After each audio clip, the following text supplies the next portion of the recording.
மீண்டும் உங்களை நாம் சந்திப்பதிலே மிக்க மகிழ்ச்சி அடைகின்றோம். நான் இலங்கையில் இருந்து பதுளை போதனா வைத்தியசாலையில் இருந்து வைத்தியர் கிருஷான் வேதநாயகம்.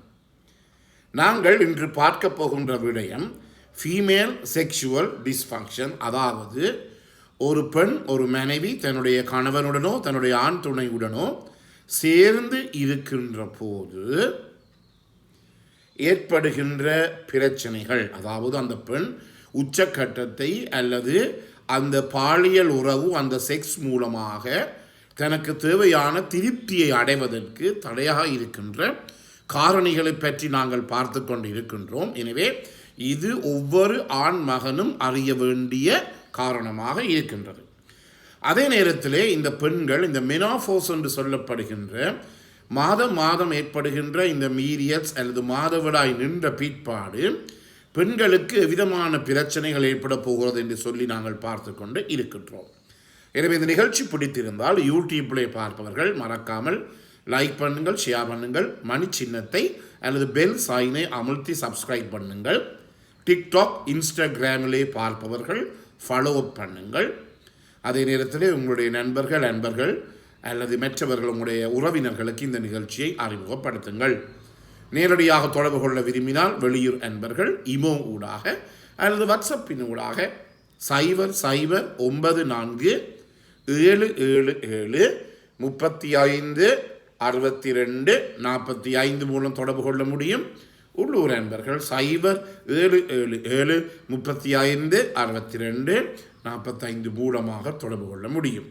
எனவே ஒரு பெண் அவருடைய அந்த மாதவிடாய் நிற்கின்றது என்று சொல்லுகின்ற போது அதன் பிற்பாடு அந்த குடும்ப வாழ்க்கையிலே, குடும்பத்திலே பல தரப்பட்ட பிரச்சனைகள் ஏற்படுகிறது.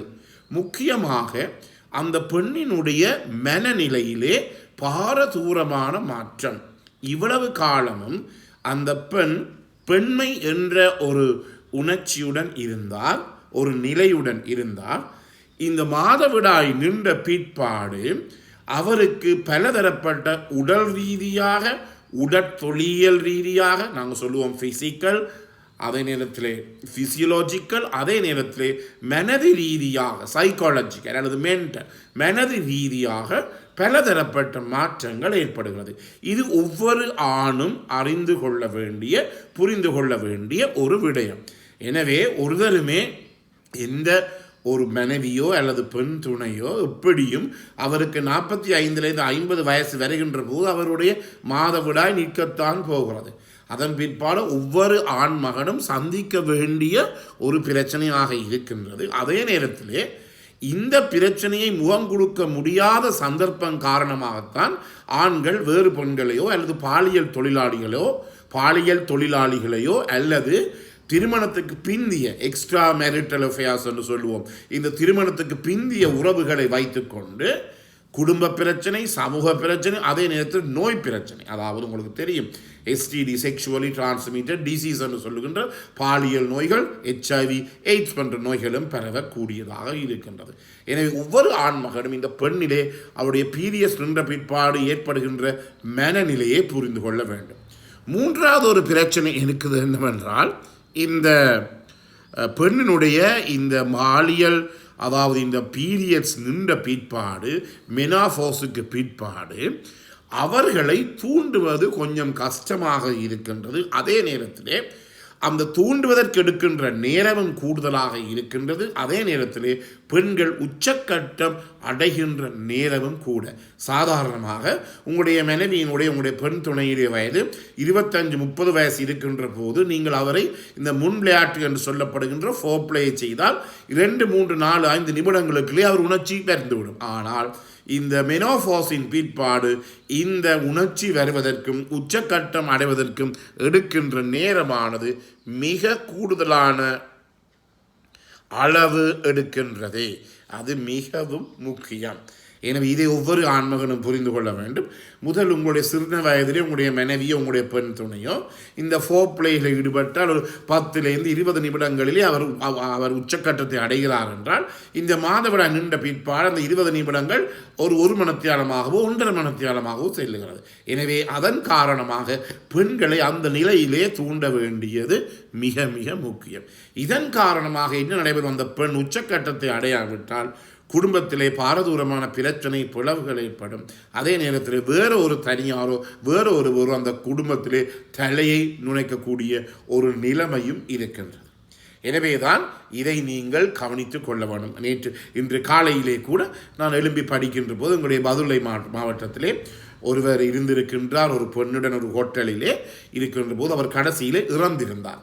அவருடைய வயது 45, அவருடைய இருந்த பெண்ணுடைய வயது மிகச் சிறிய வயது என்று எங்களுடைய காலையிலே வந்த ஒரு செய்தி எங்களுக்கு தெரிவிக்கின்றது. எனவே இவையெல்லாம் தான் இப்போது அந்த பெண் கைது செய்யப்பட்டிருக்கின்றார் என்ற செய்திகள் எங்களுக்கு வருகிறது. எனவே அதாவது மனைவியுடைய அந்த மெனாஃபோஸ், அதாவது மாதவிடாய் நின்ற பிற்பாடு அவருடைய பிரச்சனை ஒவ்வொரு ஆணும் சந்திக்க வேண்டும். இல்லாவிட்டால் வேறு தூரம் வெளியார் வந்து அந்த குடும்பத்திலே வந்து அதன் காரணமாக பலதரப்பட்ட பிரச்சனை ஏற்படும். எனவே இந்த பெண் உச்சக்கட்டம் அடைகின்ற நேரம் பாலியல், அதாவது இந்த மென்சுரேஷன் என்று சொல்லப்படுகின்ற மாதவிடாய் நின்ற பிற்பாடு கன நேரம் எடுக்கிறது. அதே நேரத்திலே அந்த ஓர்காசம் இன்டென்சிட்டி என்று சொல்லுவோம், அந்த உச்சக்கட்டத்துடைய அந்த மிக வீரியத்தன்மையும் மாதவிடாய் நின்ற பிற்பாடு பெண்ணுக்கு குறைகிறது. இன்டென்சிட்டி ஆஃப் ஓர்காசம் இஸ் லெஸ் என்று சொல்லுவோம். எனவே இதை ஒவ்வொரு ஆண்மகனும் புரிந்து கொள்ள வேண்டும். ஆனால் நாங்கள் சொல்லுவது என்ன? இதற்கும் எங்களிடம் சொல்லுவதற்கு மறுமொழி இருக்கிறது. எனவே மாதவிடாய் நின்ற பிற்பாடு கட்டாயம் ஒவ்வொரு ஆணும், ஒரு குடும்ப தலைவன், ஒவ்வொருவர், ஒரு ஹஸ்பண்டும் இதை நீங்கள் கட்டாயமாக சந்திக்க வேண்டிய காலம் ஏற்படும். அந்த நேரத்திலே நீங்கள் என்ன செய்யலாம்? கட்டாயமாக நாங்கள் சொல்லுகின்ற நடைமுறையை பின்பற்றினீர்கள் என்றால் நீங்கள் மகிழ்ச்சியான ஒரு வாழ்க்கைக்கு உங்களை நீங்கள் அழைத்து கொண்டு செல்லக்கூடியதாக இருக்கும். இதை மிக முக்கியமாக கவனித்துக் கொள்ள வேண்டியது இந்த இன்டென்சிவிட்டி ஆஃப் த ஆர்காசம். சில நேரங்களே முந்தி உங்களுடைய மனைவி உங்களுடன் அதாவது ஓரல் செக்ஸ் என்று சொல்லப்படுகின்ற வாய்ப்புணர்ச்சியை செய்வார். பிறகு பீரியட்ஸ் நின்ற பிற்பாடு அதனுடைய கொஞ்சம் ஒரு மாதிரி காணால் நீங்கள் என்ன செய்ய வேண்டும்? மெல்லமாக அதை தூண்டி அவருடைய வாய்ப்புணர்ச்சியை ஏற்படுவதை செய்வதை நீங்கள் அவரை தூண்ட வேண்டும். இது ஒரு நன்றாக புரிந்து கொள்ள வேண்டிய ஒரு விடயமாக இருக்கிறது. அடுத்ததாக உங்களுக்கு தெரியும், பலதரப்பட்ட பெண்கள் தங்களுடைய வாழ்க்கை காலத்திலே உங்களுக்கு தெரியும், நாங்கள் பெண்களிடம் சென்று உங்களுடைய கணவனை இருக்கின்ற போது உச்சக்கட்டம் ஏற்படுகிறதா, உலக நாடுகள் முழுவதும், அது எங்கள் நாடாக இருக்கலாம் வேறு நாடாக இருக்கலாம், கேட்டால் அதற்குரிய மறுமொழி எங்களுக்கு கிடைக்காது. என்றபடியினாலே தான் சொல்லுவார்கள், இந்த ஃபீமேல் செக்ஷுவல் டிஸ்ஃபங்க்ஷன் என்று சொல்லப்படுகிற பெண்களுக்குரிய பாலியல் ரீதியான பிரச்சனை எவ்வளவு இருக்கின்றது, 100க்கு எத்தனை வீதம், அதை நாங்கள் ப்ரிவலன்ஸ் என்று சொல்லுவோம். அதை இன்னுமே உலகத்திலே கண்டுபிடிக்கவில்லை. ஏனென்றால் உங்களுக்கு தெரியும், ஒரு பெண்ணினுடைய மனதை அறிவது என்பது மிக மிக மிக கஷ்டமான ஒரு விடயமாக இருக்கின்றது. அதை பல பேர் சொல்லி கூட நாங்கள் கேள்விப்பட்டிருக்கிறோம், பல கவிஞர்கள் சொல்லி கூட நாங்கள் கேள்விப்பட்டிருக்கிறோம். எனவே ஒரு பெண் எவ்வாறு உணர்கிறார், அந்த ஆணுடன் இருக்கின்ற போது அவர் ஃபுல் சாட்டிஸ்ஃபேக்ஷன் அடைகிறாரா இல்லையா என்பதை பற்றிய விடயங்களை நாங்கள் ஆராய்ச்சி மூலம், ரிசர்ச் மூலம் செய்வது என்பது சரியான கஷ்டம். ஆனால் சொல்லுகிறார்கள் என்ன, உலகத்திலே 100க்கு 60% பெண்கள், 100க்கு 60%, 100க்கு 60% பெண்கள் தங்களுடைய வாழ்க்கை காலத்திலே ஒரு தரமாவது இந்த செக்ஷுவல் டிஸ்ஃபங்க்ஷன் என்ற பிரச்சனைக்கு முகம் கொடுக்க வேண்டும். இதை ஒவ்வொரு பெண்களும் அறிந்திருக்க வேண்டிய ஒன்றாக இருக்கிறது. சீ எனக்கு ஒரு பிரச்சனையும் இல்லை, நான் என்னுடைய கணவருடன் சந்தோஷமாக இருக்கிறேன் என்று சொல்லுவார்கள். பிறகு பார்க்கின்ற போது அந்த பெண் வீட்டில் இல்லை, எங்கே என்றால் அவர்களுடன் சென்று விட்டார் என்று சொல்லி கணவர் சொல்வதை நான் என்னுடைய சொந்த அனுபவத்திலே கேட்டிருக்கின்றேன். எனவே ஒரு பெண் தன்னுடைய வாழ்க்கை காலத்திலே 100 பெண்களை எடுத்தால் கட்டாயமாக 60 பெண்கள் தங்களுடைய வாழ்க்கை காலத்திலே ஒரு தரமாவது இந்த ஃபீமேல் செக்ஷுவல் டிஸ்ஃபங்க்ஷனை அவர்கள் அனுபவித்திருக்கிறார்கள். நான் முதலிலே சொன்னது போல ஒரு சைக்கிள் ஒன்று இருக்கிற செக்ஷுவல் சைக்கிள், அந்த சைக்கிளிலே முதலே சொன்னேன், அந்த வட்டத்தில் எந்த ஒரு இடத்திலையும் இந்த பிரச்சனை ஏற்படக்கூடியதாக இருக்கிறது. எந்த பிரச்சனைக்கும் தீர்வு இருக்கிறது. வாழ்வை வாழ்வது ஒரு தரம் தான், ஒன் சான்ஸ். ஒருதருக்குமே கிடைக்காது. எந்த பெரிய கொம்பனாக இருந்தாலும் உலகத்திலே வாழப்போது ஒரு தரம்தான். என்னுடைய அந்த வாழ்வை நாங்கள் ஒழுங்காக வாழ வேண்டும்.